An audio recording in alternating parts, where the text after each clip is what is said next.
So for today, I am going to teach you how to buy Floki coin on your Coinbase wallet. You need to access it by opening your application on your device, and after that, you will redirectly go onto your main dashboard.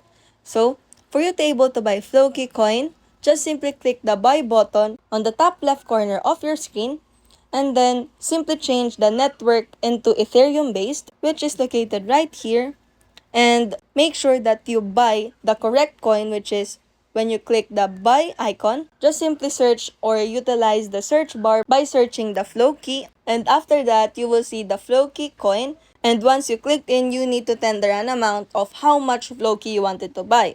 So for example, I wanted to buy in 5,000, and under the pay with, you will see the payment method supports, or here are the list of all the providers that supports the Floki purchase coin. So it is the debit card, credit card, or even the P2P bank transfer. And after that, you just need to click the continue to payment for you to be able to process on buying the Floki on your Coinbase wallet.